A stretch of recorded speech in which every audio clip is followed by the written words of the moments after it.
I was doing one-on-one coaching for a very long time. I didn't know that there was, I knew that you could coach somebody in the group, but I thought that they wouldn't get the same result. And I want my clients to get results. I want to connect with them. And I'm like, oh, they're not going to open up if they're on the call with somebody else. It was the complete opposite.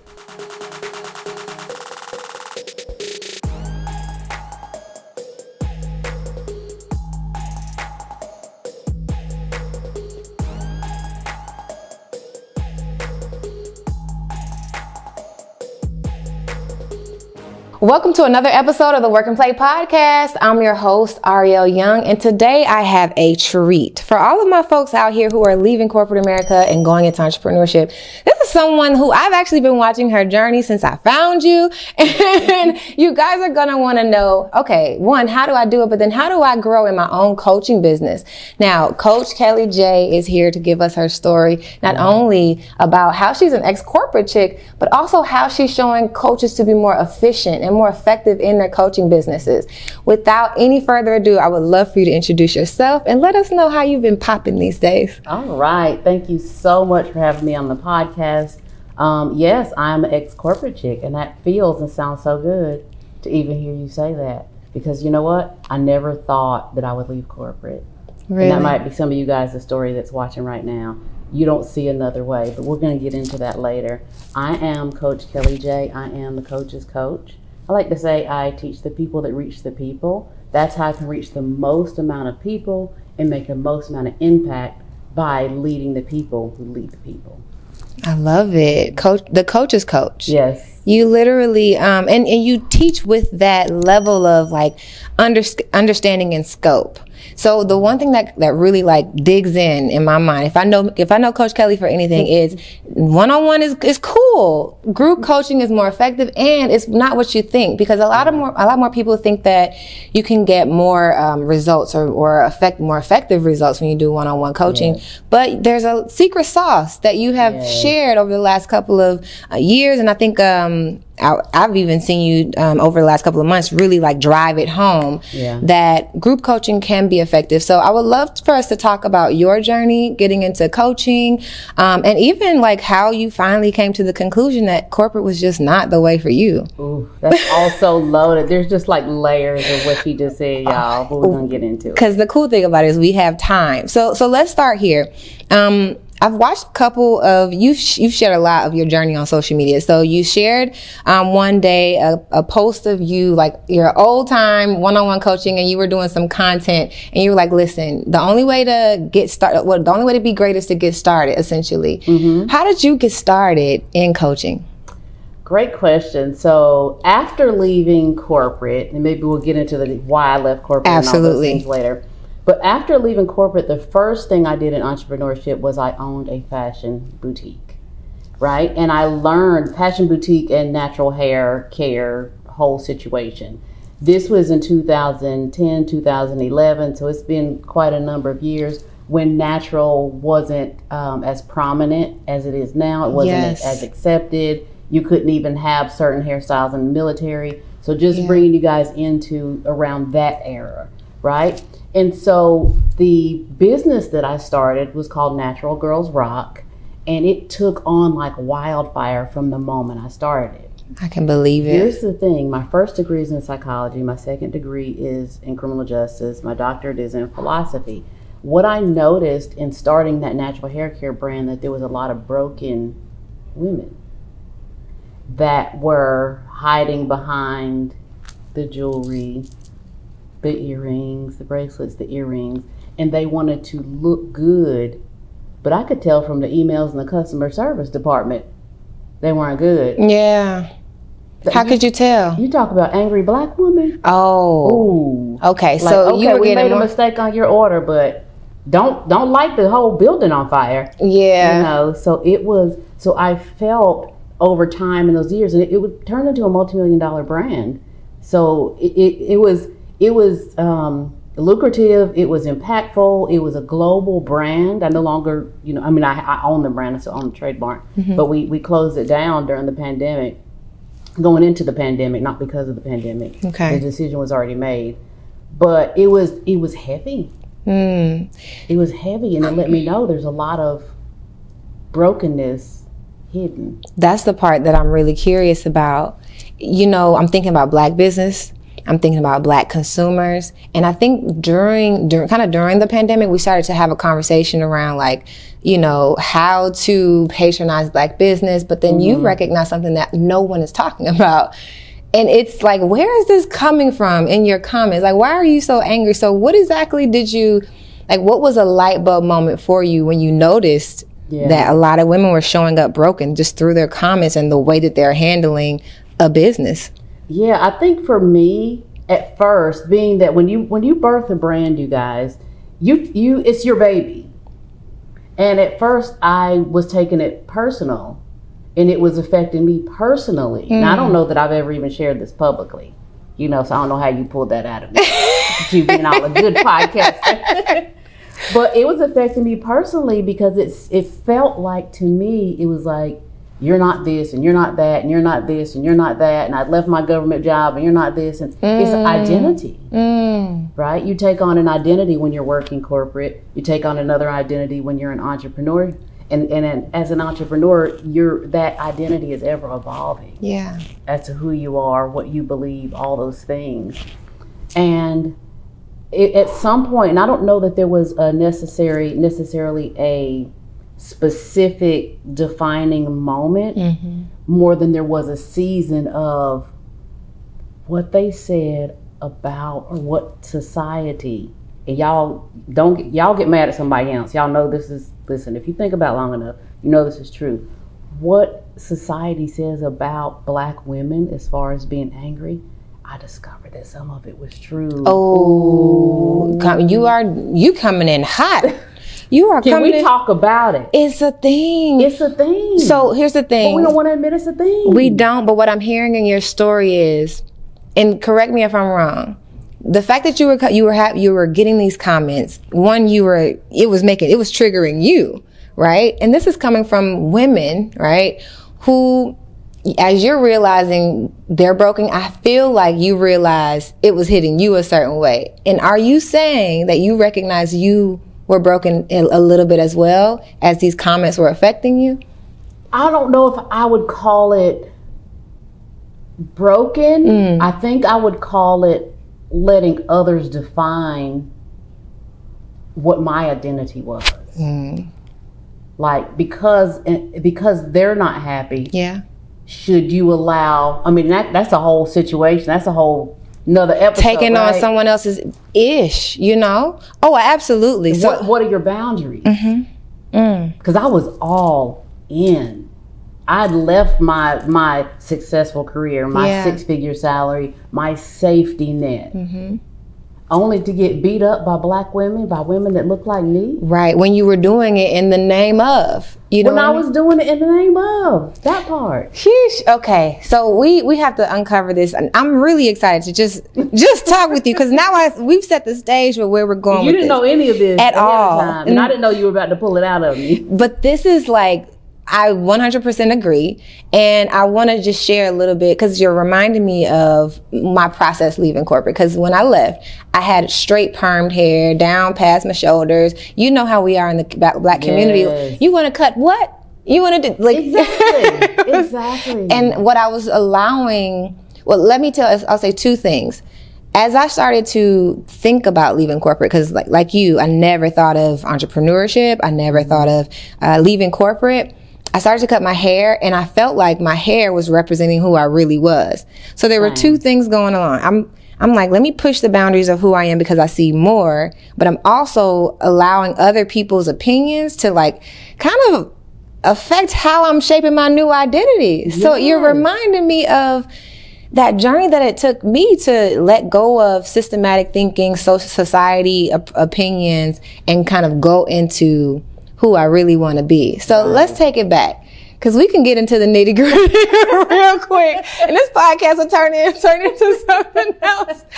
But when you go back, you said before you even knew you were gonna leave corporate America, who was Coach Kelly J?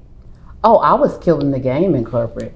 I was the young Black girl, academic scholar, that hired on. I mean, they came on campus, North Carolina Central University. They came on campus to interview me. Really? Yes. All-star. And so, well, in all fairness, let me say this. At that time, this was in the mid-90s. Okay. There was a push to hire more blacks in government because there was lawsuits going on and such and such. So I came in, not saying that I wasn't qualified by any means, but there was people way before me that were qualified. Right. But because they were black, they weren't getting those positions. Understood. So I came in under the regime of, all right, the government has had these lawsuits. Now they're being made to hire some people of color. Yes. Yeah, people of color. And I was able to do that. So I hired on with Department of Justice, lived in North Carolina at the time. They gave me a choice of LA, Atlanta, or Chicago. You have to pay for your first move. They pay for everything after that. So I was like, all right, well, LA's too far. Chicago's too cold. So I guess it's Atlanta. Had never been to Atlanta before. Hometown girl, grew up on a farm. Really? Very small town situation. And moved to Atlanta, and I took off from the moment I got here. Is that right? So honestly, I think that's really, really dope to just process real quick, because you were hot stuff from college.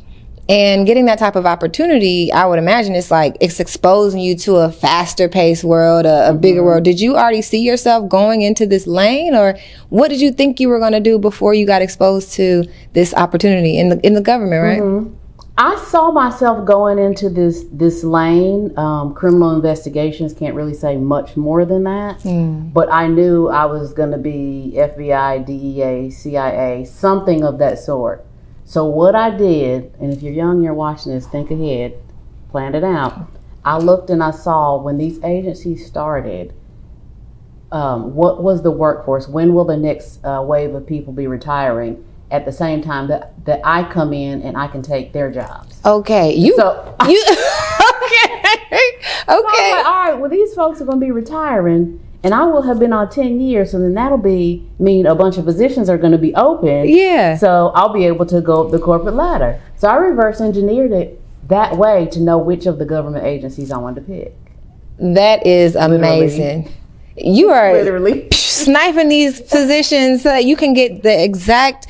So, and you know what? That actually resonates, because you were like hyper professional, right? You knew what you wanted out of life, and you it doesn't actually surprise me that you were actually reverse engineering success, because it's would you say, as I would say, it's kind of easy to predict when you think about where you can actually go once you decide your path in corporate or in any type of system. It's kind of easy to predict what your role is going to be.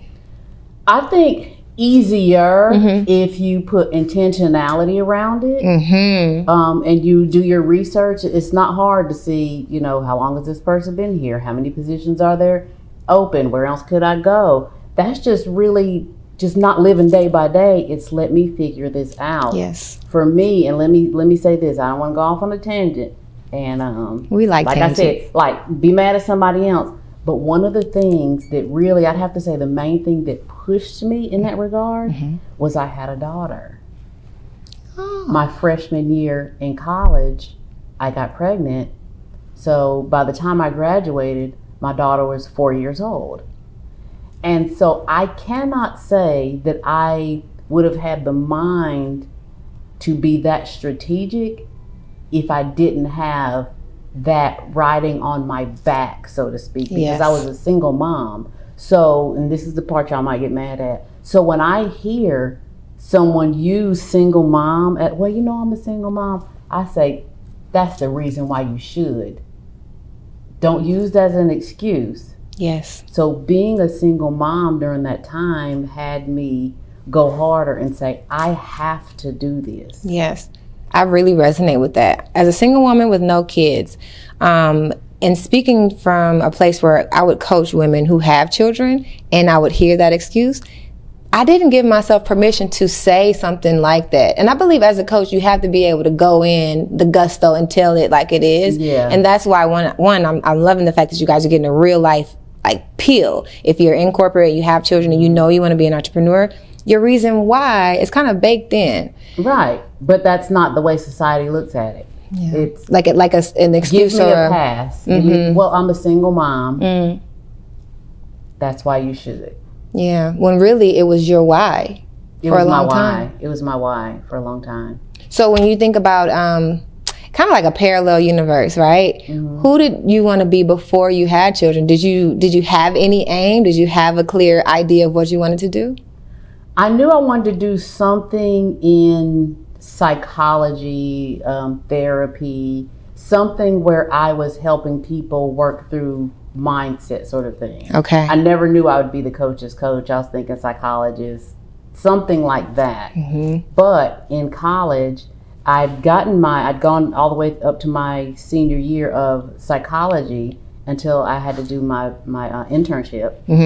And I did it at the battered women's shelter, and I was like, oh no. This isn't for me. You didn't want to do direct care, or you didn't want to do this particular trauma? It's hard to help someone that is not yet ready to help themselves.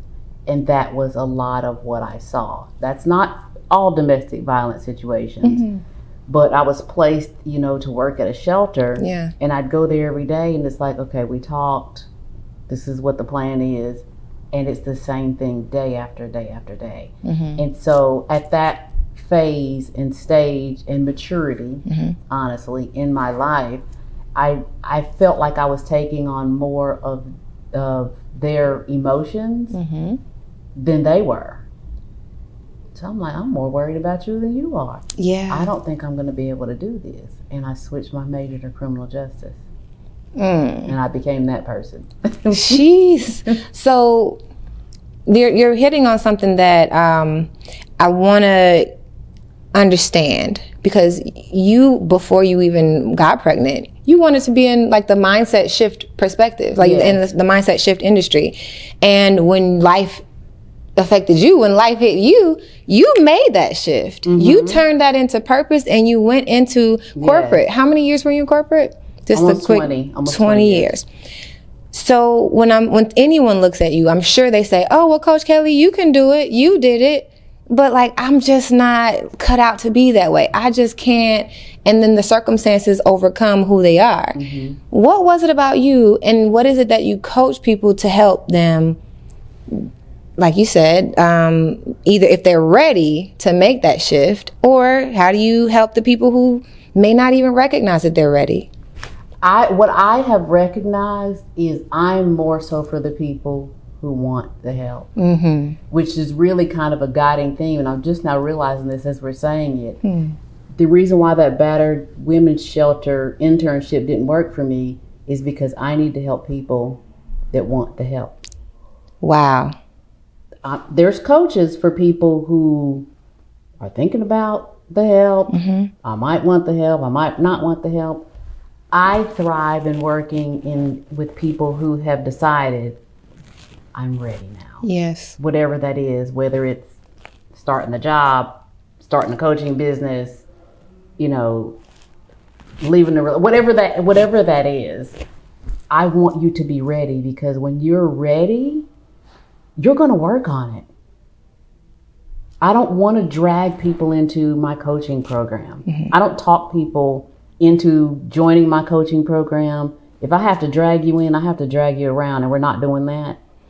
So when you work with, listen, if you're a coach and you're listening, you will be so much more successful if you work with the people that are ready. They want it as bad as you want it for them. Yeah. I don't know if I could even call it coaching, because I graduated with my master's in social work. And one thing that social work is it's a superpower, is to be able to go down into the trenches and, be there without some take on the identity of the people who are down there. But some people have a gift, a knack for lifting people up in those situations, empathizing with that. But I believe that there's a difference between therapy, social work, and coaching. Yes. Because coaching, it requires you to say, okay, you've decided that we're going in a direction. Yes. Whereas, forward. Yes, and forward. Forward.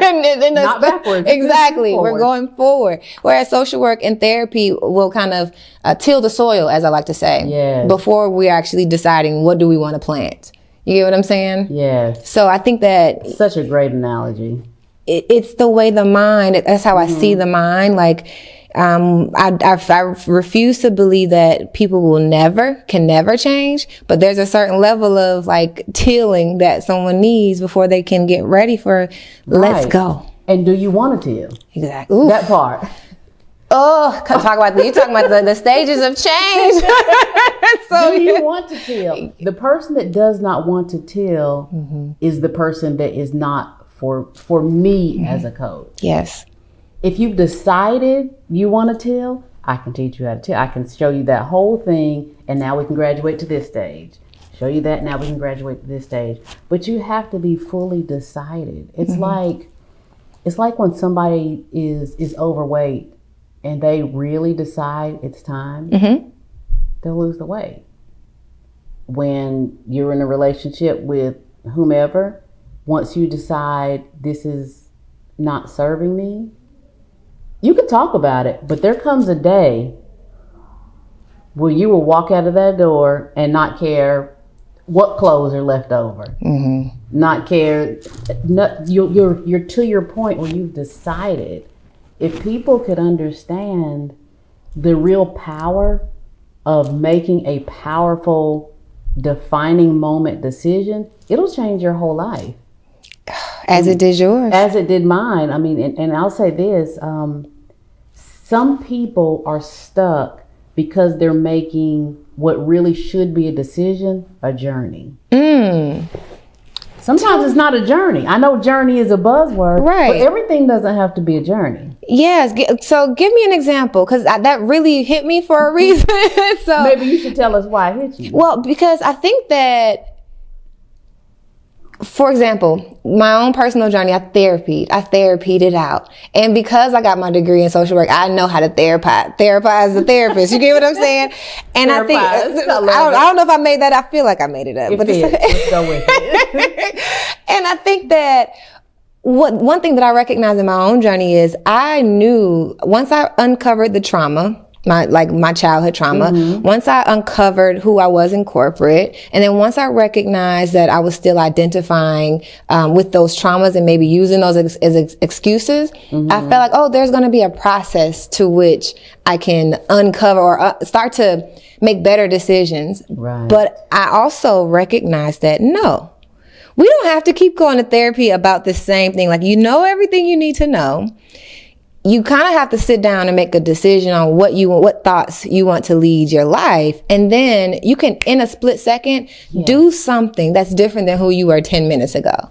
10 minutes ago. Wow. Talk about it. That's exactly what I mean when I say some things are a decision, not a journey. Yeah. Okay. But some people stay in accepting that things are a journey for so long that now they're 80 years old and they don't know what happened. Where did the time go? Wow. To me, the journey is decision to decision to decision to decision. Not, I'm going to think about it. I'm going to keep thinking about it. And I'm still thinking about it.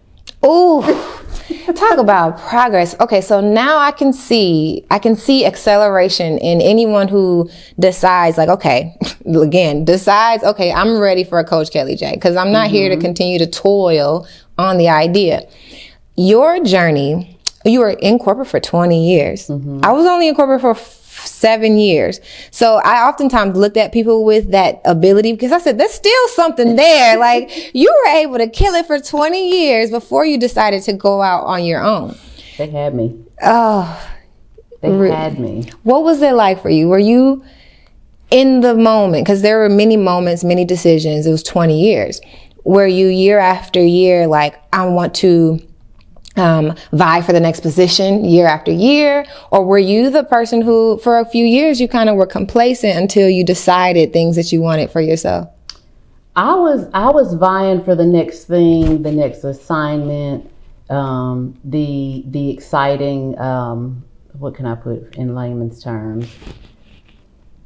Projects that I could work on. You know, I worked at American embassies, traveled. So there was always something exciting to do, cutting edge this, cutting edge that. All right, we're going to send that back to DC. And I mean, I was always on exciting projects. So that kept me for a while because I thought I was living the American dream.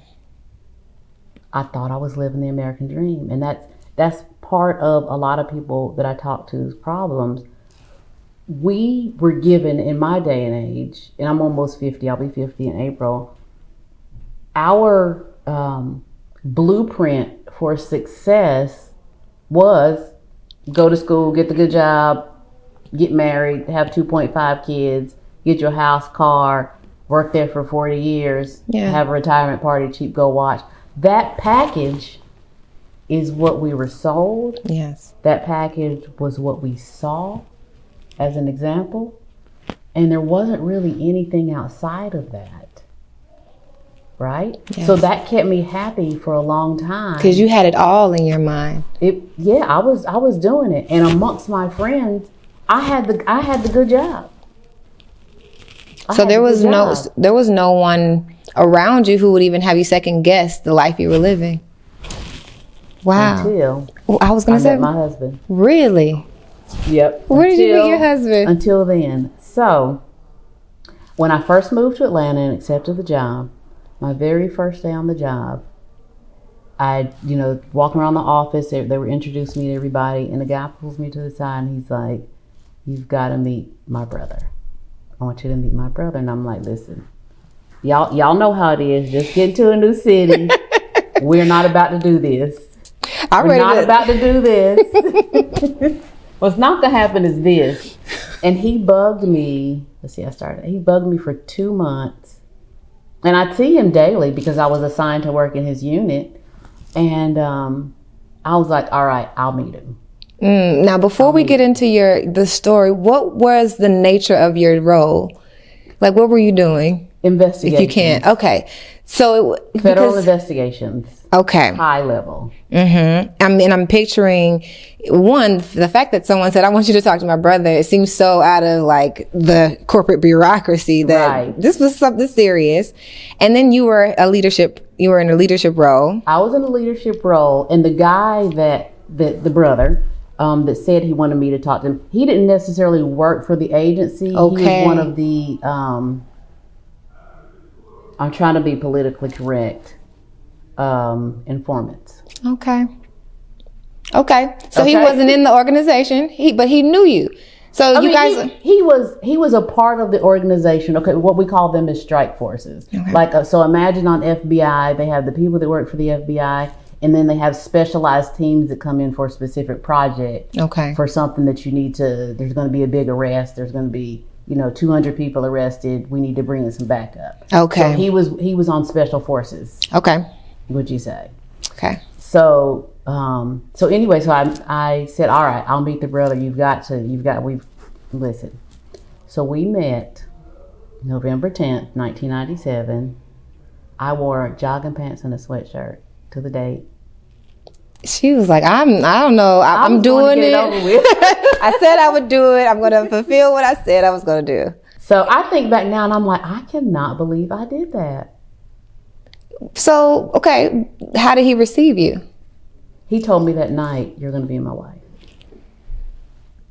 And if that's not the universe and God telling you, I don't care what you... He told me that... Exactly. I don't care what you... He told me that night, "You are going to be my wife." Yeah. What did you guys do? What was what was it that got him to the point where he recognized that? Because obviously you weren't in that same space. I was not in that same space. So what was it about you that he noticed? Genuineness. Now he told me, I didn't know this at that day, but he told me after, he said, "I had a stack of hundreds in my pocket. I wanted to leave a tip, but I did not want to pull out the stack of $100 bills because then you would have thought I was trying to flex." So he had asked me that night, "I want to leave a tip. Do you have a couple of dollars?" And the girls he had been dating prior to that, they would have been like, "Yep." And it's in Atlanta. Black woman. Mm-hmm. Right. Mm-hmm. This is our first date and you're asking me for some money? That never crossed my mind. It's not who I am. I went in my pocketbook, got a couple of dollars, and left it. And he's like, at that moment, I got a real one. Wow. I had no idea that was even like his mindset. That was his mindset. You were being who you were. I was being who I am. And the fact that Spirit told you, like, we're not even gonna overdo it. We're gonna come in some sweatpants. You were who you were. Have not stopped. It can only get better. Have not stopped. And we just had our 25-year anniversary. That's beautiful. There's two things that I'm thinking, because I know we're at the crossroads of, one, I could live this corporate life. I can live this structured system life for however long. You weren't thinking about it. So there's that, like, fork in the road. But I'm also curious the type of woman that you were, because I'm sitting across you, you're locked up, you have this air about you. And I'm imagining that's what he saw that night too. But I also know that you keep saying that corporate, like, it did something to your mind. So who were you externally? How did you differ from the women we see today? Oh, that's such a good question. And it's a question, honestly, that I've asked myself in the past couple of months. You're making me like a little bit emotional, so I'm going to try not to like. I've asked myself in the past couple of months, was I always this person?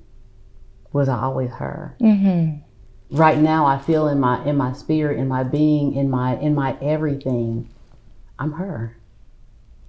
I have an amazing, amazing anointing on my life. Mm. Was I always that? I went to the first date with a jogging pants. Who does that? But at the time I was doing it, I wasn't thinking anything of it. It's just like, I'm going to get this over with. Yeah. It never thought, well, what is he going to think?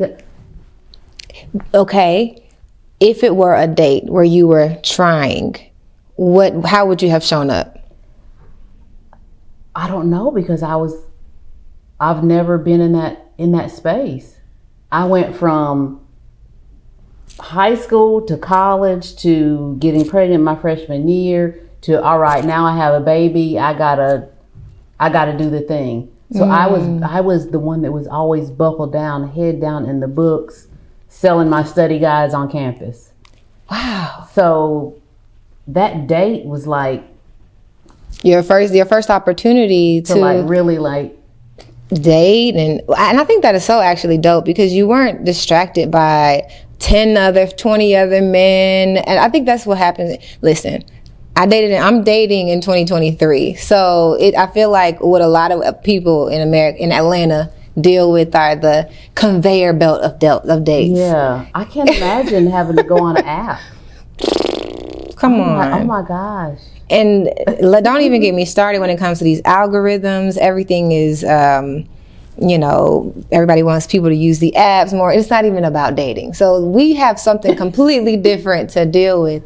But I'm also thinking about, if we can't gauge it through the way you would have shown up in a dating situation, perhaps we can look at it from a lens of you being in the role for 20 years in different roles. For example, I believe that, so I still have a nice shape. My booty is kind of, I'm a Georgia peach. Right. But I would wear cardigans to work all the time. And I would try to wear these boxy suits so that I could just be the corporate girl, because that's who I thought I had to be. Did you find yourself making decisions where you weren't like compromising who you were, but you were doing what was acceptable in the environment? Absolutely. That's part of what I mean when I say they had me. And I didn't realize how much they had me until they didn't. Until it was over. And I'm like, I cannot believe I stayed there that long. What were some of the things that you found yourself? The way that I wore my hair. Mm-hmm. I mean, perm girl. And when I did go natural, because I went natural towards the end of my time there, everybody thought I was sick. Are you all right? Like, it can't be a style. Wow. It's not just a haircut. It's like, what's going on with Kelly? Yeah. Is she okay? Are you sick? I even had my supervisor call me in and say, let's talk about it. What's going on? From a haircut. Yeah. But that says a lot. Yes. How was it? Low? It was low. It was shorter than yours. That's why they were asking. So you were going through your process. I was going through my process, but what it said to me is the identity of what they saw. I'm still the same person, just I don't have that hair and it's not permed. 100%. And that's how I came up with the first brand. I'm like, well, natural girls are rock. Natural Girls Rock. And that became the name of the brand. That's so big. Okay, so now we're going down this path where you decided to start your business. How close were you to leaving corporate at this point? Well, when I cut my hair, it was the beginning of the business, but I didn't know it. Makes sense. Actually, my husband was the one that cut my hair, and we did it on a YouTube video. That's how it started. This is going every which way. So I'll make it quick. I decided to cut my hair. I talked about my journey on camera, and I'm like, my husband's going to cut my hair, blah, blah, blah, blah, blah. So we recorded it. And so the next day after I put it on YouTube, now mind you, this was in 2010, 2011. I put it on YouTube, and the next day I had literally tons and tons and tons and tons of comments on, I wish I had the courage to do that. So I began at that point, which I didn't know it was the beginning of the journey of a business. I began staying up all hours of the night, sowing positivity and confidence into Black women, that their identity was their hair, being straight, and defined who they were, defined how they were accepted or not. And all the things. Ooh. And the thing about it is, you cut your hair. I would say shout out to hubby, because he gave you, it sounds like you didn't even think about the backlash that you would experience. I didn't know that there would be backlash. A lot of women are fearful of that because they know. I don't want people asking me if I'm sick. I don't want people to see. Shoot, some people at this point, they have enough data to decide, oh, she's cut her hair. She might quit her job in 7 years. This data. I'm a data girl, so they are seeing, corporations are seeing the signs of a person who's no longer. Yes. Oh, this woman's free now. You know what I'm saying? She's about to be free. She's about to be out of here. So you were able to do something that a lot of women didn't have the courage to do. What were some of the conversations like back then? Because it wasn't like natural is now a thing, but it wasn't back then. It was not a thing. I struggled with, how do I moisturize my hair? How do I make it look acceptable? Yes. Because even though it's short, you don't want to look dry. You don't want to look like buckwheat. I mean, I don't know if you know who buckwheat is. I don't know how old you are. I know. Y'all know buckwheat. But it was that process of trying to get it moisturized. And that too was how the brand came about, because I ended up making a product that made my hair curl and made it look, lustrous and cared for. Yes. And so I made that product, and I put the recipe on YouTube. And at this time, my husband was already an entrepreneur, so I was like, yeah, I'm just general talking. So I put the recipe on YouTube. He's like, you did what? Y'all. Did he tell you to take it down? You already know. Oh, right? Yes. One, either where's the money coming from this? You can sell that. Take that down. All of the above. Okay. I can understand. All of it. I look back now and I'm like, oh my gosh, he was right. So I ended up taking the recipe down, bottling it up, have made tons of money off of that. No longer available because it was part of the brand. Began to make t-shirts, and I said, all right, I want people to wear this as a suit of armor. And I put Natural Girls Rock on t-shirts, sent a free t-shirts at free. I paid for it. Before lead magnets were lead magnets. Before lead magnets were lead magnets. I sent them out, and I did not know that what I was doing was building a brand that was about to go crazy. Wow. Because I said the first woman from each state that replies in these comments, send your mailing address to me, and I'll send you a free shirt. Wow. So that meant I put a shirt in every state. Come on. Did not know that's what I was doing. I was only trying to get out a message that Natural Girls Rock, and you can walk around with your confidence. Wow. And that's how the brand birthed. Okay. This is getting good. It's been good. I don't know how you pulled all this out. Listen. It's like, oh my gosh. Let me tell you guys, before Coach Kelly, before we sat down, it it was immediate conversations around lock journey, personal journey. I am not surprised because you have so much.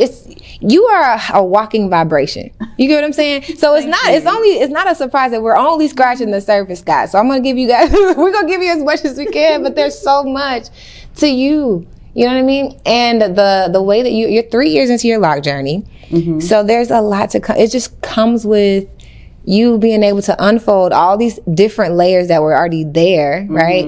And you being able to live your full self, which a lot of us want. And I say us, like we are watching your journey and we want to walk in the same path. So there's no way we could have gotten past this. We had to know. We had to know. So now we can go to the fork in the road where you meet your hubby and he's an entrepreneur already? He was an entrepreneur already. Real estate investor. Okay. Had a couple of houses downtown that he was flipping, and he was doing, at that point, he was doing all the physical labor himself. That's not the case now. 25 years later, we have crews and whatnot. But at that time, he had a couple of houses, was doing the work himself, putting tenants in there and whatnot. And so the houses he had were by the federal building. So I would leave work at lunchtime and go take him lunch, and we would, sit in his empty house. Half abandoned house in the hood because the houses were in the hood. Yeah, we still got he was some houses flipping in the hood.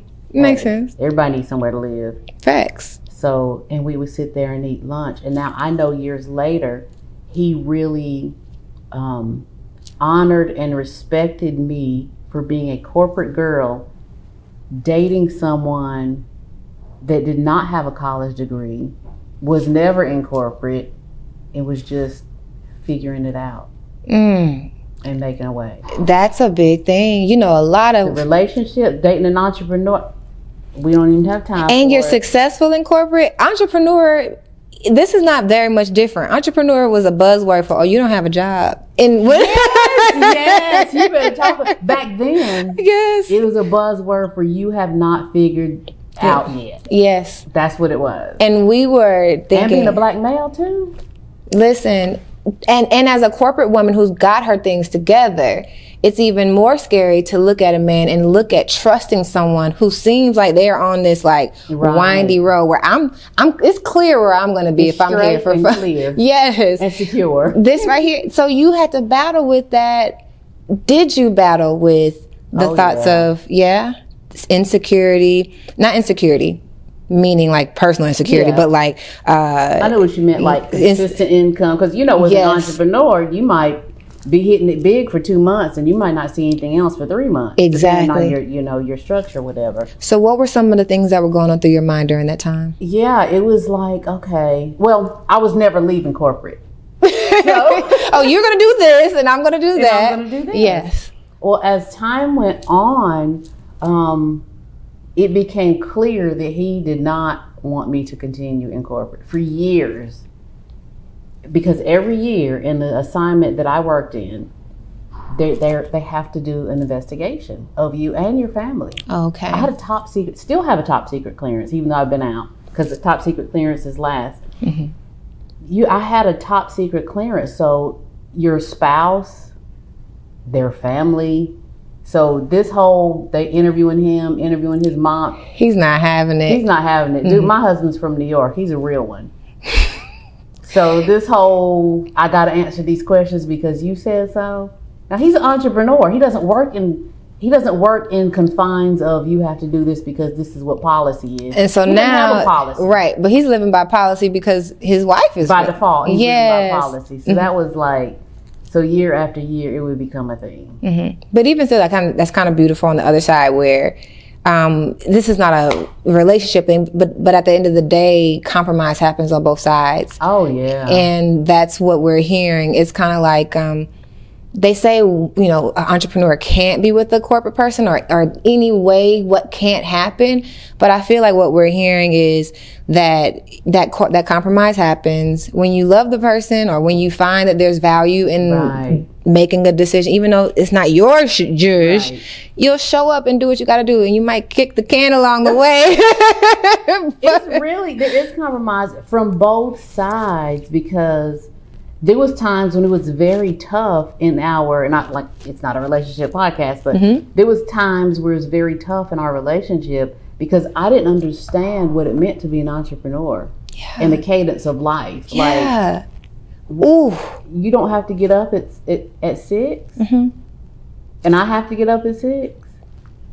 Like, can we go there for just a second? We can. Because that, you said a cadence. One thing that in my coaching, when I was specifically, hey, you're leaving corporate America, you want to go into entrepreneurship, it's the cadence. You are used to, like you said, the 6 a.m. And as an entrepreneur, sometimes you wake up at 10 o'clock and it's your mindset around what success is, what productivity is.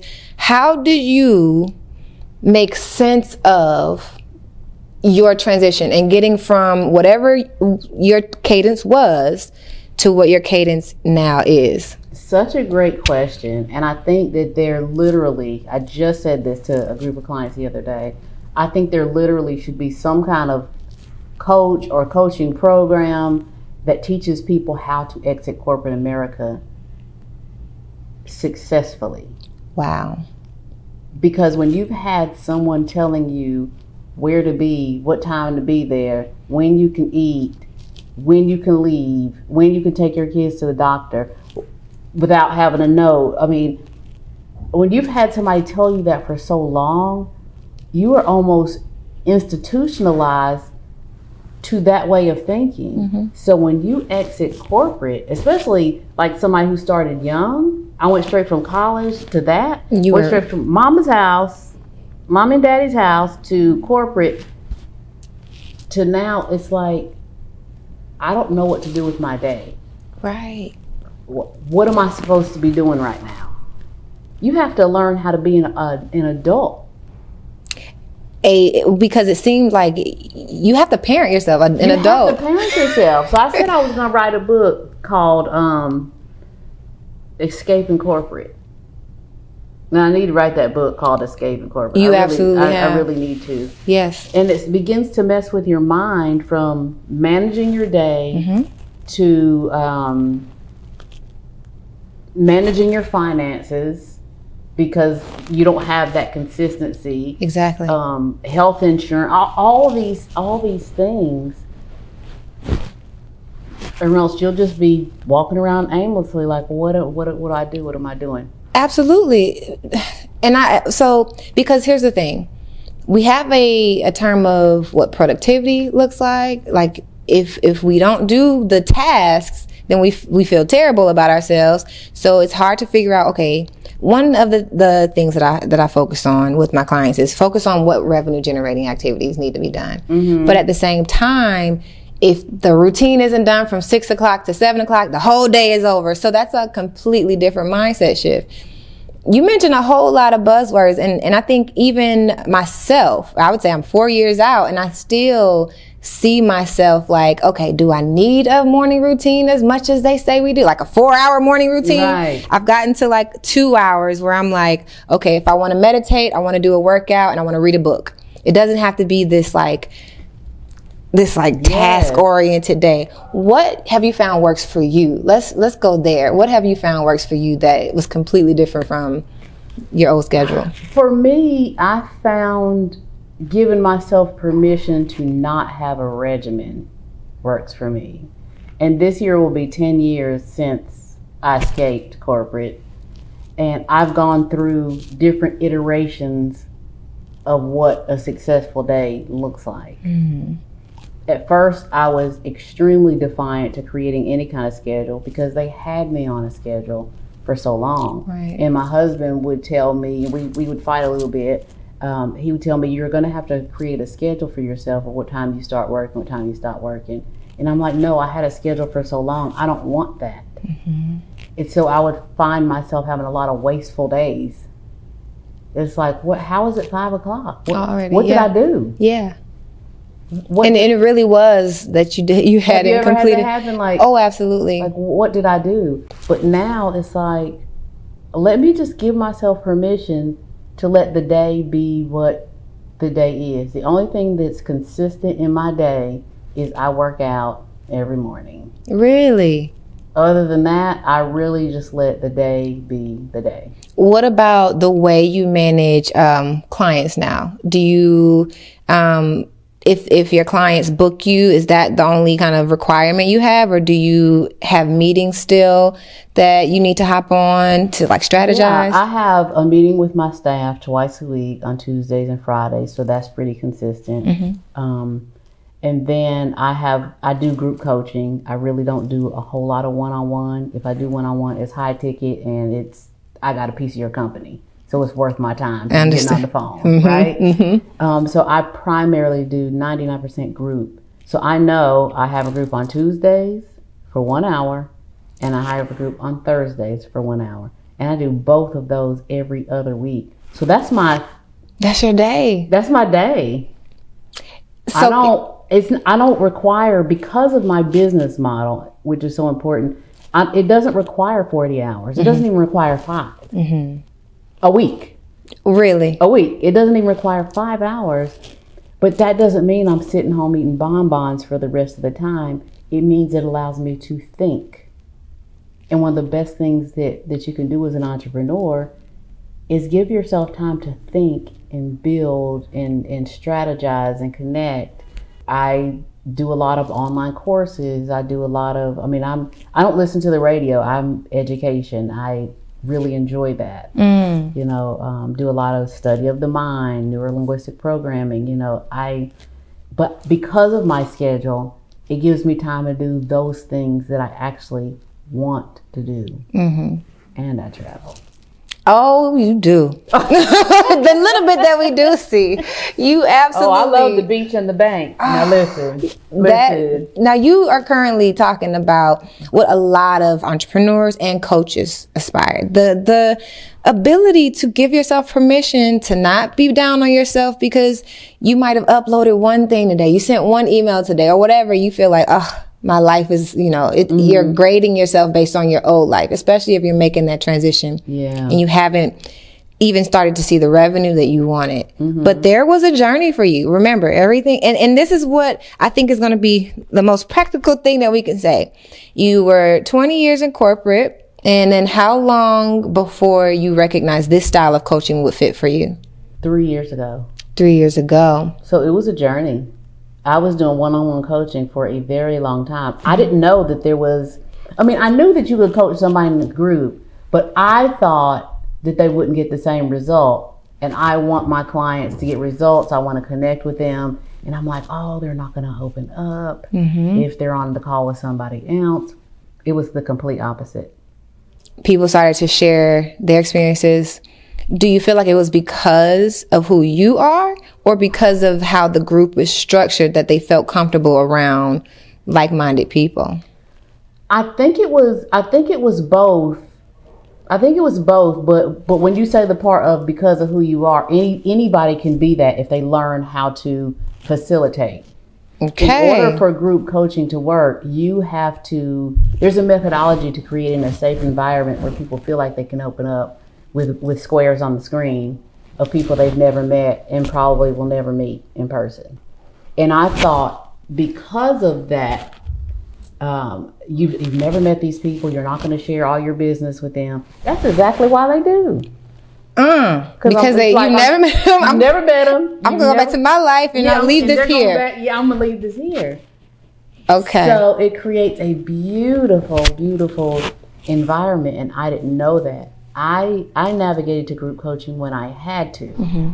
That was during the pandemic, when I was getting so many one-on-one clients that I was working from 8 o'clock in the morning to 7 o'clock at night, raised my prices. Still, no matter what adjustments I made, people still wanted to sit in my chair. Yes. The demand was high. The demand was crazy. People wanted to change their life.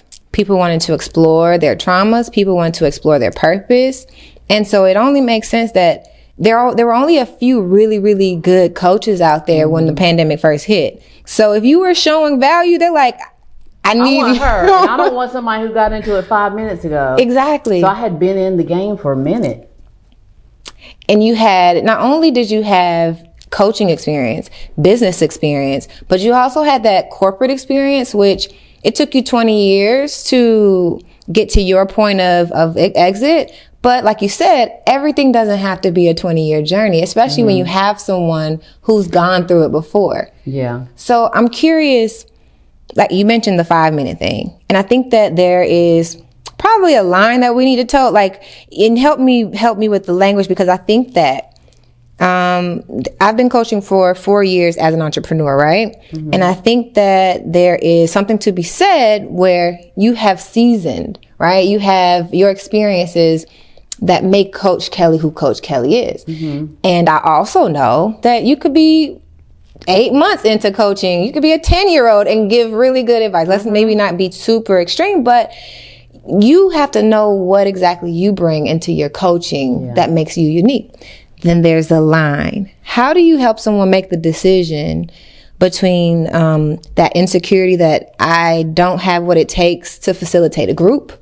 I've been doing one-on-one. I don't think I'm ready. Like, maybe I need to do this 20 more years, like Coach Kelly, you know what I mean? Right. And then I get to cross over to group coaching versus someone who they're ready. You're ready to start group coaching, and you just have to become X, Y, and Z. Yeah, very fair question. This is what I say.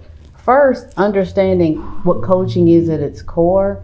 It's really just walking someone through something that you've already been through. If you're doing it from a personal perspective. If you're doing it from an educational perspective, because you're going to take one of two routes, a personal experience or an educational experience. Okay. But even with an educational experience, if you're teaching someone, say, for example, how to become a real estate investor, you're taking them through those steps.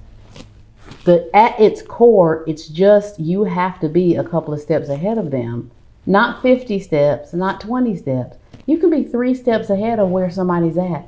They don't know. When they're at step 0, they just have the interest, and you're at step 4 because you've been doing this for a couple of months. It's like, all right, well, can you show them? Yes or no? And then you're continuing to learn. So now you're 7 months in, and they're 3 months in. So you know what that 3 month line looks like. What that 3 month line look like, and you're still a little bit in the emotion, and you're going to be of what that 1 to 3 months was. So you're going to be able to identify with what they're experiencing emotionally. Now that part right there is a part that a lot of coaches miss. When someone comes into your coaching program, you're not just teaching them the thing. You've got to know where their mindset is at and can go and navigate to when they're learning the thing. Yes. If you're not nurturing and facilitating both of those inside of your program, it's not going to be successful. That makes a lot of sense. It's kind of like, if I'm going to use an example of when I used to work at a homeless shelter. You want to teach them how to get a job. But if they're hungry and you can't even resonate with the fact that I'm thinking about my next meal, I'm thinking about my basic needs, then you'll never be able to help them truly take on the thing.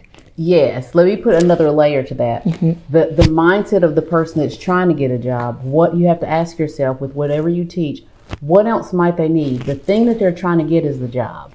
That's what your coaching program is going to teach them. But because the mindset of the person that's trying to get a job is they're thinking, am I good enough for this job? So you've got to have a module for that or some kind of training for that. How can I best qualify myself so I am the candidate that they pick? What does my resume need to look like? What do I need to wear? What does my hair need to look like? Do I need to have my hands manicured? All of the things, all the way back to, am I good enough for this job? That's huge. Got it.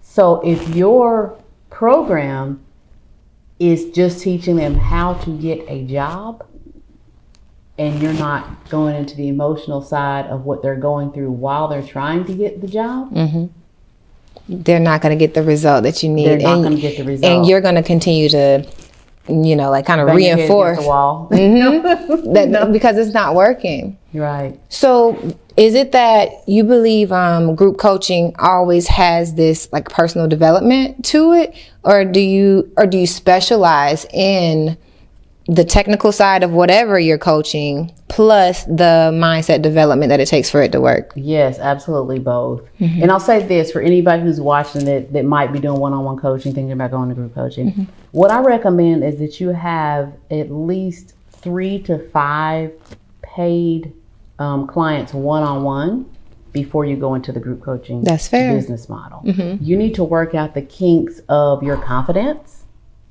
your cadence in what you deliver, the results you're wanting them to get, what are your gaps within your program, and within 3 to 5 clients you'll kind of get that, and then you're good to go in the groups. Right? Okay. The only real caveat that I give to that, because I do have of course a program that teaches group coaching, and they have to have 3 to 5 paid clients to get in there, unless they have been some kind of a supervisor at work, so they know how to lead a group, or they're a leader at church, someone who's been in some sort of leadership role that they're not getting shook by standing in front of 5 people on Zoom. So somebody who's never has no leadership experience, has never had one-on-one clients, now you're on Zoom with 10 people.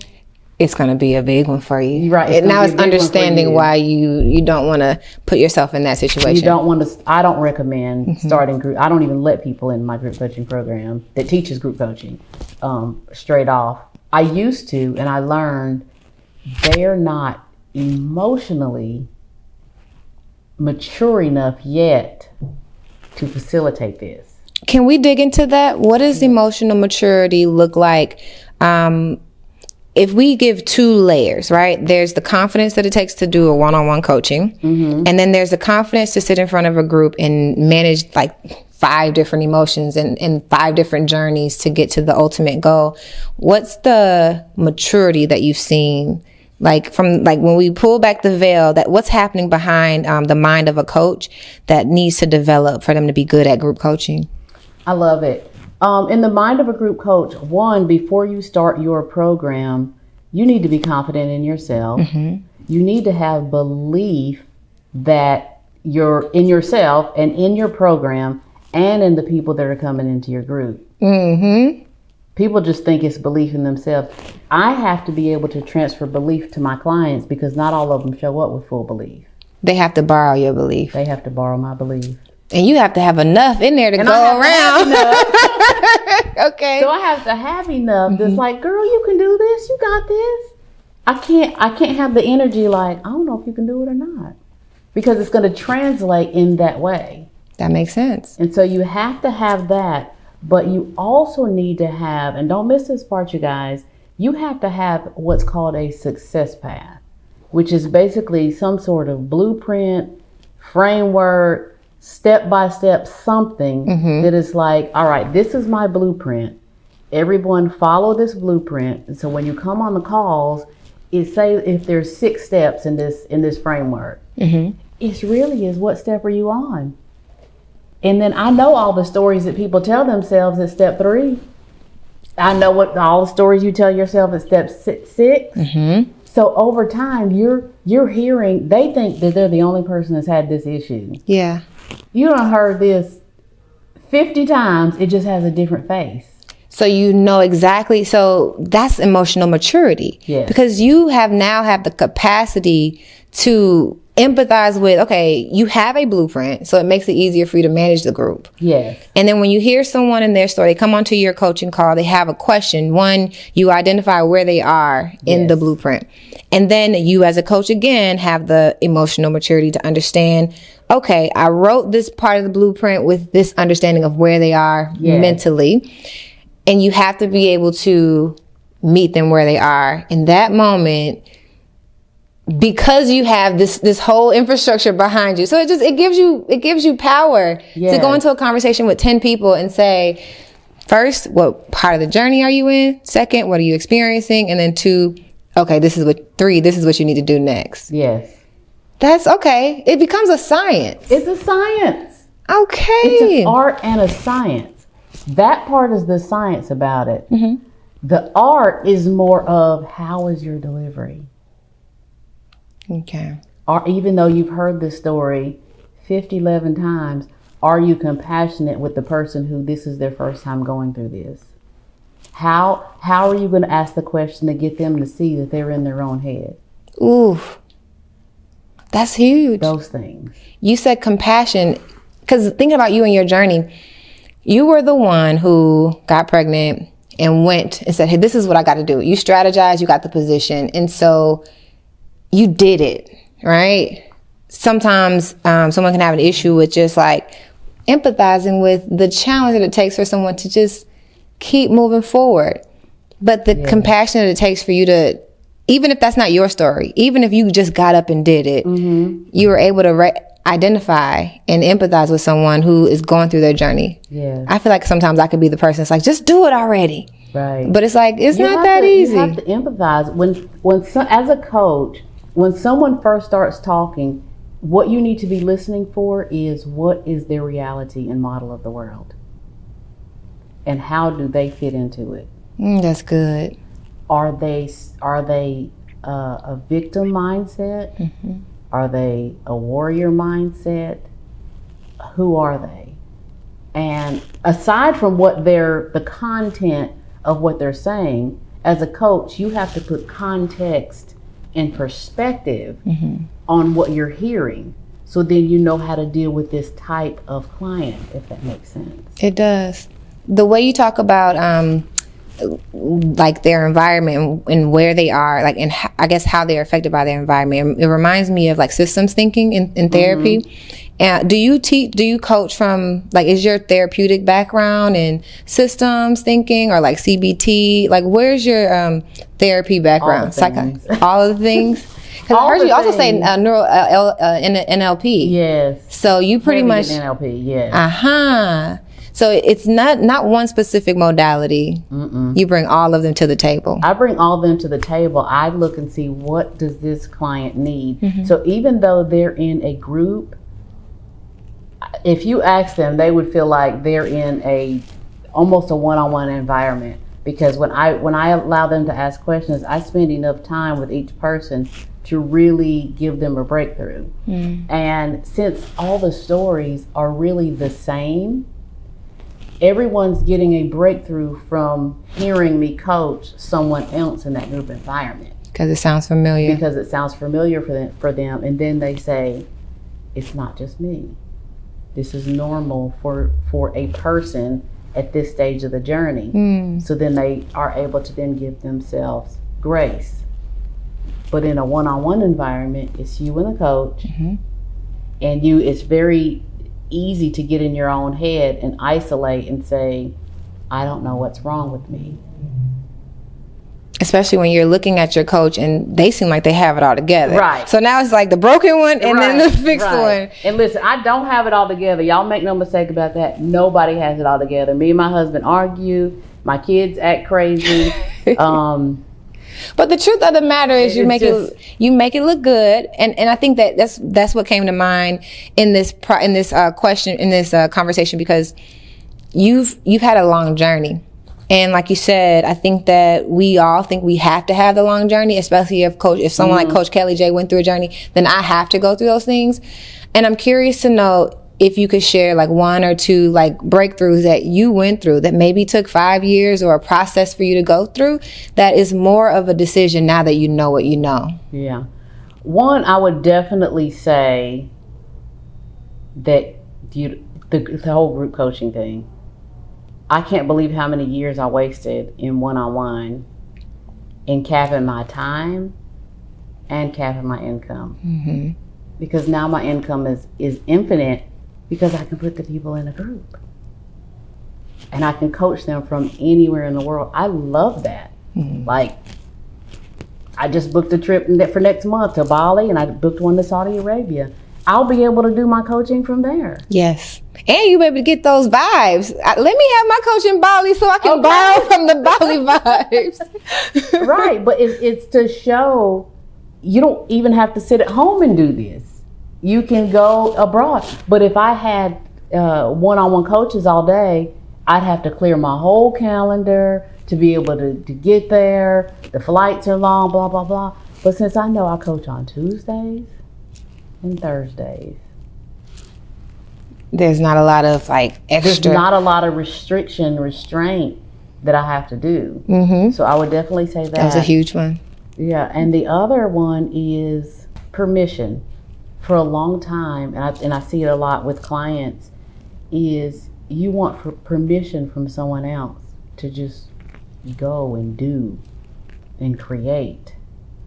And I had to stop looking for permission on the outside and understand that I'm divinely assigned to do what I'm doing.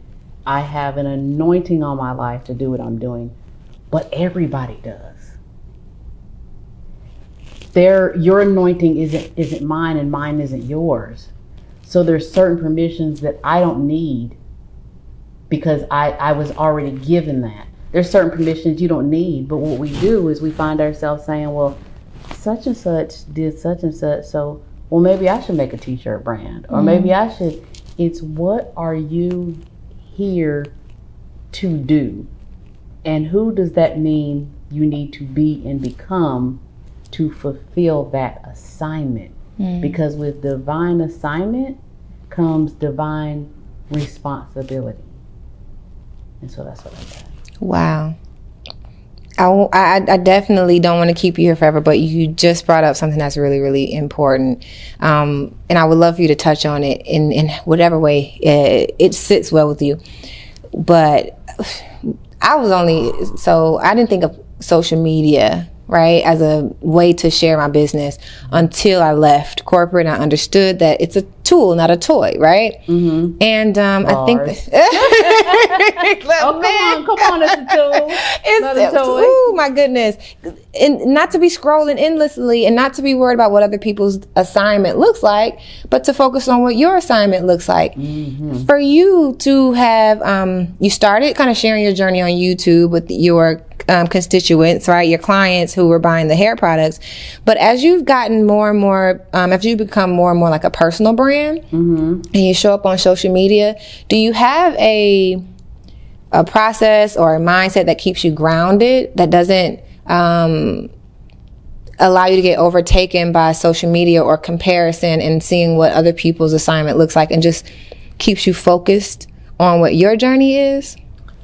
I have to say, for me, I think I went through a stage where I thought I had to do it like Keisha, or I thought I had, just metaphorically speaking, or I had to do it like Sally, or I had to do it like Tom.